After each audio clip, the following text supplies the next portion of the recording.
Hi, and welcome to the And One podcast. I am your host, Alex West, and today we're trying something new. We're breaking new ground with a video podcast, something that I can't do all the time, but obviously I wanted to try it out now. And I'm joined by my own brother, Chaz. How are you today? Doing well. Looking forward to making history here with you. You ready to break new ground? That's always what we're doing on the And One podcast, is breaking new ground. So we're glad to have you, but no time for pleasantries, no time for anything, because we have to jump right in and talk about the Gordon Hayward situation from yesterday. A day of highs and lows for you as a Celtics fan. Walk us through what yesterday was like. So let me walk you through my day. I'm on Twitter. Okay. I see Gordon Hayward's agreed to sign with Boston Celtics. All right, I good. don't remember a number, but I'm excited. All right. I walk into the house. Okay. You know, we're here visiting our parents, so I walk in. You're here. Hey, don't believe anything you see about Gordon Hayward signing with Celtics. It's all false. Okay. And then just crushed. Well, turns out about 8 hours later, Gordon Hayward actually does sign with the Celtics. I'm super excited because I think that Celtics definitely got a player that they've needed for a while. They have somebody that can take a scoring load off of Isaiah Thomas. Right. They have somebody. That's the big thing that the Celtics needed. Avery Bradley's tried that in the past. They have scores. Horford. Right. But it's always been somebody. It's always been Avery Bradley. Then it's been Marcus Smart. It's second score by committee. Right. And this is the different scenario where you certainly have a player who can provide a 20-point game on a regular basis with Gordon Hayward. Right.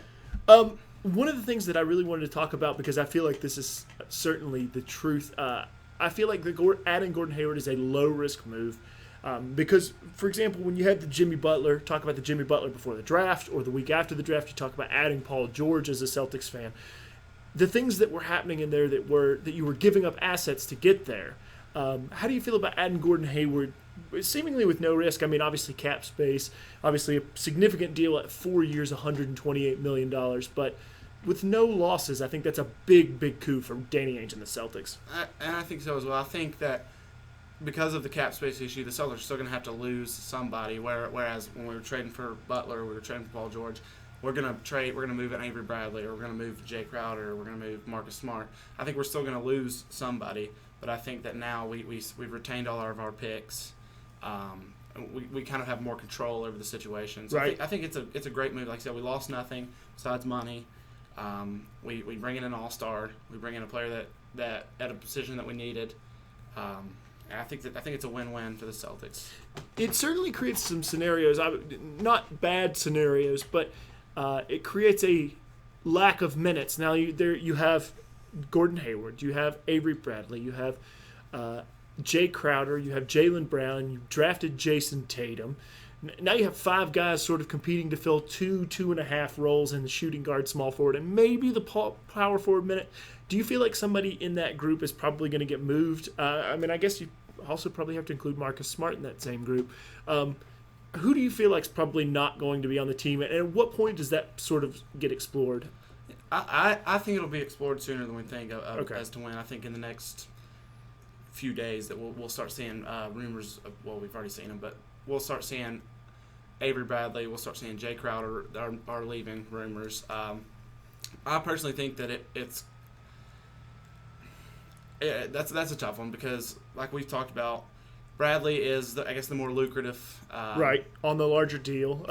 Only making $8 million, but market probably holds about 22, 25 as he is a free agent at the end of this upcoming season. Right, and he is, in my opinion, I think the league's the flavor of the league. He is a better player all around than Crowder. He's just vastly improved his scoring. He's always been a great defender. And he's a great catch and shoot player. He's a guy who can guard 2 or 3 positions. There's a lot of value in a guy like Avery Bradley. So I think that it's more, I guess, lucrative for the Celtics to shop Avery Bradley around, which tears me up as a Celtics fan. Right, obviously, goes without saying. But Bradley, the last holdover from the Big Three era, yes. played his first 2 seasons with Paul Pierce, Kevin Garnett, and I guess I was going to say Ray Allen, but I feel like maybe I shouldn't. No, don't say Ray Allen. But playing with that team, this is the last sort of holdover. Seeing Bradley go be a difficult emotional situation for you. It will be. If we get a good return, it'll be worth it. Right. But it's always sad to see. It's like seeing when Pierce and Garnett got traded away. We got a great return for it. Sad to see him go. But I think that we will shop around he and Jay Crowder. And you think those are the moving pieces? What about Smart? Is Smart probably I think Smart, I think Danny Ainge and Brad as well put Smart in the category with Tatum and Brown. I think that it's a prospect. Obviously Tatum and Brown were top 5 picks. Smart was number 6. Okay. Yeah. So they're all top 10 picks. I think that they're picks that the Celtics want to see developed, that the Celtics want to see play out. I think that he's definitely probably the third option if we don't get, I guess, a good deal for either one of Crowder or Bradley. But I think that Marcus Smart's kind of on the back burner right now as far as trade talks. There's a young nucleus in Smart, Rozier, Tatum, and Brown, and I think that's the way Danny Ainge just sort of played both sides of the fence, something that a lot of people have talked about, how he's building a contender now, obviously with the number 1 seed in the Eastern Conference last year, but also there's a young core that is developing, and I think when push comes to shove, that'll probably be where the development stays, because I just don't see, and I'll get your opinion on this momentarily, but I just don't see that the Celtics, even if they add another All-Star in the course of the season, I just don't see them as a truly competitive, when I say that I mean with Cleveland or with Golden State, I don't see them truly as a competitive team. How do you feel about that? I definitely think that the league is Golden State's league right now for the next 2 to 3 years. I think Cleveland the East is Cleveland's as much as the league is Golden State's. I do think the Celtics have improved. I think it's going to be a much closer series than a 4-1. Okay. 4-1 series. I mean, we took the one game, but it's not right. Right, and I think so. I think the Celtics are more of a 4-2 competitive or a 4-3 maybe series with the Cavs now. But I don't see them. Yeah, I don't see them competing in the finals. And even if they do beat the Cavs, the Warriors are waiting for them in the finals. I don't see them competing with either one of those teams now in the future. But yeah, definitely, I think that Ainge has done a really good job of building up. There are 2 teams that are certainly involved in one being the team that plays now, and then the team of 2020, 2021, right. With Tatum and Brown. Yeah, I think Horford, the Horford Isaiah team is definitely different than the Smart's kind of on both teams with the Smart, Brown, Jason Tatum team. And certainly the Celtics have a ton of assets that they can move if they are in search of adding another all-star player. They have the Brooklyn pick next year. They have the LA Sacramento pick. They have the Clippers lottery protected pick in 2019. They have the Memphis pick. A lot of first-round picks that are coming in the next few seasons. Rumor comes out today that they're looking at a guy like Marc Gasol. Initially, my first reaction to that is, while great on paper to add a guy like Gasol, even though he's not a tremendous rebounder for his size, something the Celtics had struggled with last year, how do you feel like adding a guy like Marc Gasol? Do you think it sacrifices too much of the depth? That's what I think that Ainge during the trade talks for Paul George, for Butler, showed that he's willing to give a lot, but he's not going to give the Brooklyn pick. Right. Next year's Brooklyn pick. There's certain things that he won't give, and I think that another name that's come out is DeMarcus Cousins and Marc Gasol, and I put them kind of in the same boat as we're not going to give up as much as and I don't even know if the Pelicans are actually looking right. at I mean, when you say rumors, you say somebody said this on Twitter, understanding that it's sort of groupthink at some point. But the names have come out, and certainly that giving away the Brooklyn pick is not a palatable response. You don't really want to do that. You probably don't want to give away that Sacramento pick. I mean, Sacramento, even adding De'Aaron Fox through the draft, they're probably not a team that's going to get out of the cellar of the Western Conference anytime too soon. So those picks start to have value as you go further down the road, as the Warriors start to get a little older. Mm-hmm.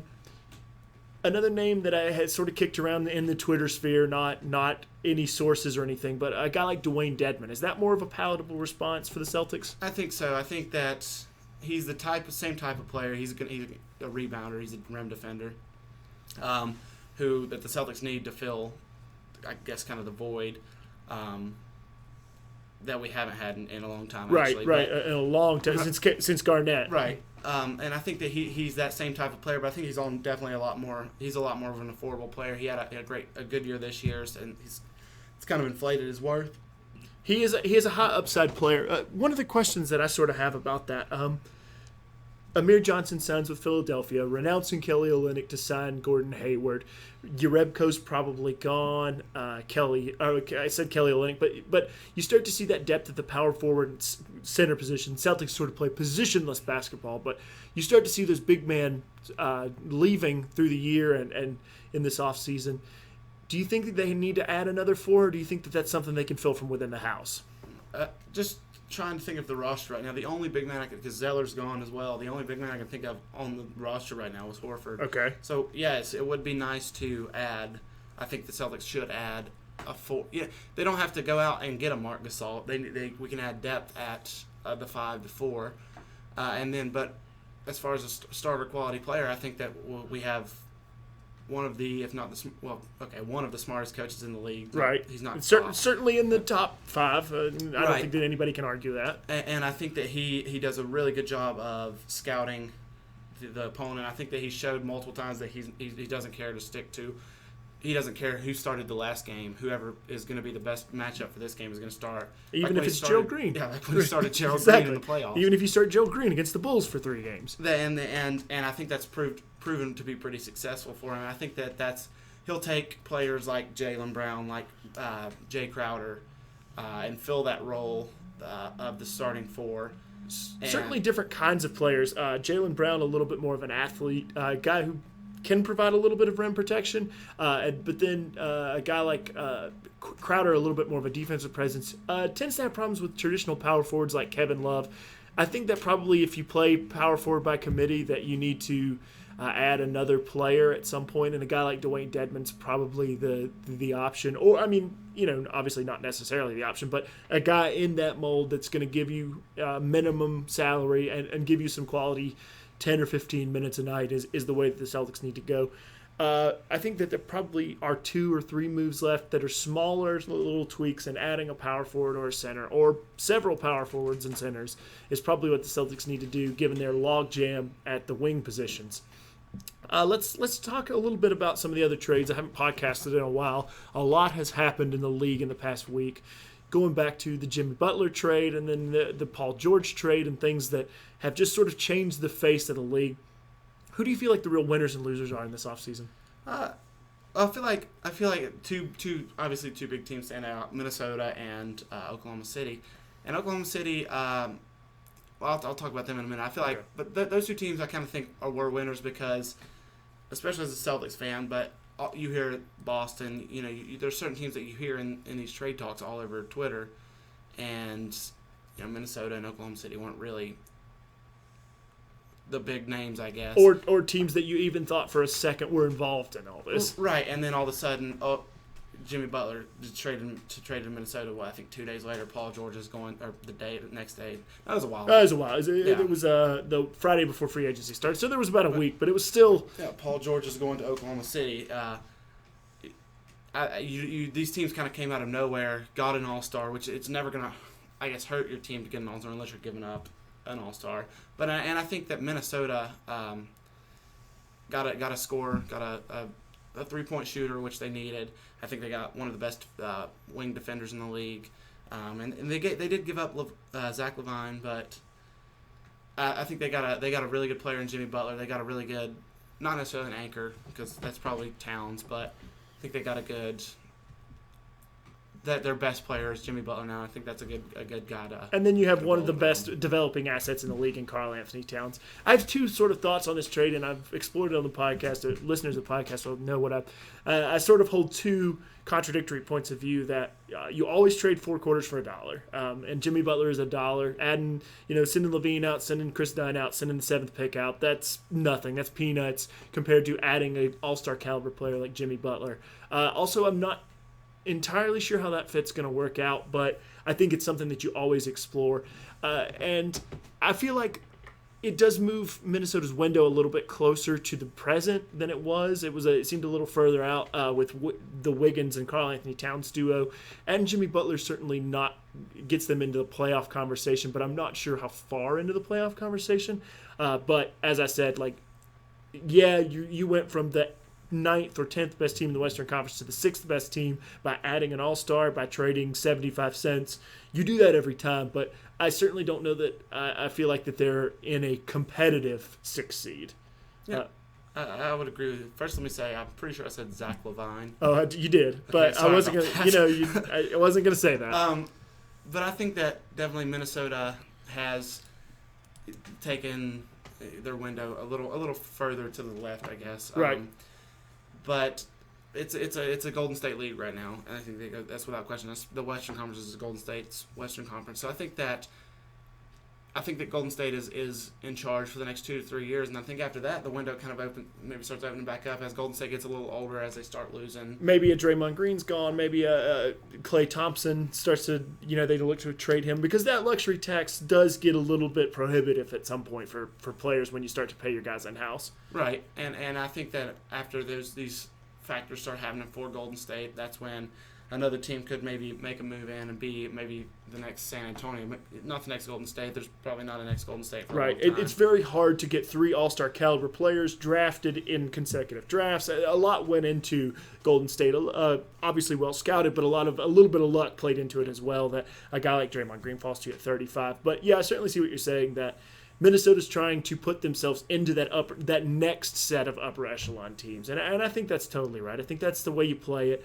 You position yourself to win in the future. Now, Jimmy Butler's contract's up in 2 seasons, which could be interesting, but I certainly think that with Tom Thibodeau, with Karl Anthony Towns, who's one of the best young assets in the league, you have yourself in a position where you can pitch Jimmy Butler on, this is the team of the future, this is the team you want to be a part of, this is the next. I probably want to say San Antonio is probably not my comparison. I probably want to say more like the LA Clippers or the Houston Rockets. Like, we built this team and we are competitive. And for 3 or 4 years down the road, that might be one of the better teams in the Western Conference. Now, let's flip this over and let's talk about Oklahoma City for a second, because I think we both hold an opinion that's a little bit different about Oklahoma City in there. Obviously, same scenario. When you can add a dollar at the price of 4 quarters, you do it, and they probably paid about 45 cents for their dollar. But trading Oladipo, trading Sabonis, and adding Paul George, I think we both sort of have a different reaction to that. And go ahead and elaborate on that for me. Yeah, definitely. I think the day that it happened, one of us messaged somebody and said that they've moved up from a 5 seed to a 4 seed now. Okay, so not a lot of improvement, and right off the bat. Right, and not only did they not get, certainly got better. Right, they got rid of an overpaid Victor Oladipo and Sabonis. A guy who kind of hit his ceiling in Victor Oladipo, it sort of felt like. Right, and then they gave those 2 up for an all-star. Okay, which you do. Yeah, you do every time. But not only did they only get, they got better, but right. they didn't vastly improve. But the rest of the conference did vastly improve. The Rockets got a lot better, adding Chris Paul. Right. Like we just talked about, the Timberwolves, who are probably about the same place as the Thunder, but are better. Yeah. They've improved. And then now Denver's also improved, adding Paul Millsap. Portland's certainly a good team. They're going to have their first full year with Nurkic. Yep. There's a lot of teams that are maybe not necessarily improved through free agency this year, but have a brighter outlook. And so the Western Conference, by comparison, a little bit tougher than it has been. But say the main point of of your Paul George argument. But what do you think the real problem is? Oh, yeah, and we talked about now Russell Westbrook, who probably had already thought about LA next year, who, like you had mentioned, went to UCLA, owns a home down there. He now has a year with Paul George, who has already expressed that he wants to be in LA and has already tried to get into LA and will probably go to LA. Continue to year. Look to Yes. LA, minus this Oklahoma City stuff. Yeah, I think that's totally the point of that. They may have added Paul George for a year, but maybe what they did was added a Lakers recruiter for a year, and a team that is sort of, I don't want to say aimless, that's not the right thing. Rob Pelinka and Magic have certainly done a good job adding a player who I love in Lonzo Ball, and starting to look to the future, but a team that is not quite established in their direction. And if you can add a Paul George, you do it. If you feel like you can get him for free, great. The Celtics argument all over again is when you can add an all-star player without giving anything out, then you always do it. But then if Paul George has an entire season with Russell Westbrook, maybe they start to discuss how nice it would be to play together in LA, and add a third player, and these super team conversations start to come up. And I think that's probably one of the big downsides for me. It's like you have this fantastically athletic team, obviously still flawed. I don't love that you can't play Cantor and Adams at the same time, so it's kind of the Golden State Cleveland thing where they can't play Tristan Thompson and Kevin Love at the same time writ large, because you can't play Tristan Thompson and Kevin Love against Golden State, but you can most nights. But I feel like that problem is writ large in Oklahoma City, because you can't ever play Cantor and Adams together because there's no spacing. They sort of occupy that same space in terms of a team, and teams have gone away from playing two big guys. So I certainly think that there's still some flaws with Oklahoma City's roster, and now they've opened up a window perhaps for their franchise player in Russell Westbrook to head to L.A. And I certainly agree with you. And we'll see how it plays out. We could come out of nowhere, and Paul George loves Oklahoma City. Right, entirely a possibility, which is why you make the trade, because maybe you can pitch him on it. Yep. Another team that obviously is going to be a winner is Denver. Paul Millsap adding to that team. They start to get into the same situation that the Celtics are in, where now they have a lot of good players. They have developing players like Jokic, who's obviously going to be their franchise player, but they also have Gary Harris. They have a younger crowd, and then they've added Paul Millsap on top of it. Probably some pieces, Kenneth Faried and other pieces departing, but I definitely think Denver's going to be in the running, missing out on the 8 seed last year by a single game. I think they're a much improved team. I think so too, and I think you mentioned Jokic was probably their centerpiece. I think Paul Millsap is a good compliment for him. I think Paul Millsap can stretch his game out. He can. To create some of the spacing we were just talking now, about. Now, the one thing about that is his three-point shooting in the past 2 seasons has diminished a little bit, so certainly something to carry on and be concerned about going into it. But having the 2-year deal and then the team option in the 3rd year helps you get out of that, which is the same year that several of their younger players are coming up on maxes, I guess, is what I'm trying to say, that their deals come up and they are potentially going to be capped out, and being able to shed Millsap in that year. But I think they're an improved team for now.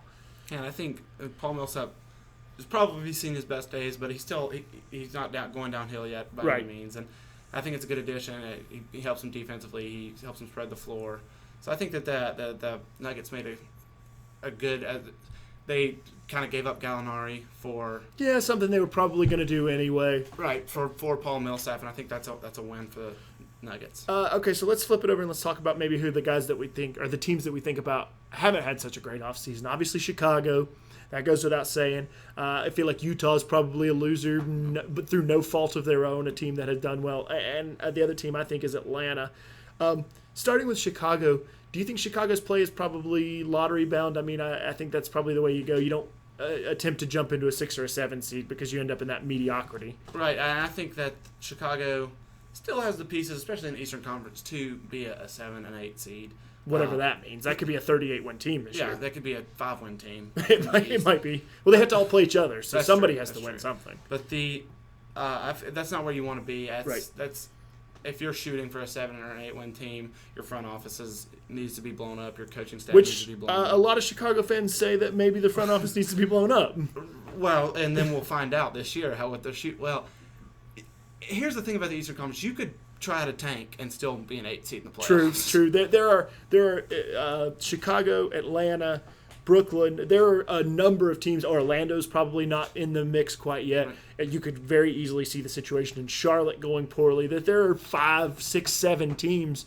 You start to get into the bottom playoff tier without really wanting to in the Eastern Conference. Chicago, probably one of the worst teams, though. I mean, they retained Bobby Portis. They have Mirotic. They have now Zach LaVine. They have Chris Dunn. They have Lauri Markkanen for some reason, who also is on their team when Dennis Smith was right there. But not a great team, I don't feel like. And I feel like probably they're in a position to add a number 2 pick, a number 3 pick, a number 1 pick, something like that in next year's draft. Yeah, I hope that they I don't hope that because I'm a Celtics fan, but the front office should realize that, yes, now is the time to tank. We shouldn't shoot for this mediocrity that you could easily get stuck in. Like the Charlotte Hornets, that's a team you mentioned who have been on the verge of the playoffs year in and year out. For like 15 seasons. Yeah, they've been like right here in the middle. And they've never gotten that franchise player. Obviously missing out on Davis in 2012. Right. Ended up with Kit Gilchrist, not quite what they were shooting for. Yeah, I mean, Kemba's the closest thing they have. And he's probably an all-star in this year's Eastern Conference. I mean, I don't think that's sort of damning with faint praise, but that's what they are. Right, and I think that if the Bulls don't fully commit themselves, they could end up in that situation. Yeah. So I think now we'll learn a lot about the front office and see if the fans were correct or if it's just fans being fans. We'll find out if they're fully committed or if they if they're willing to settle for this mediocrity.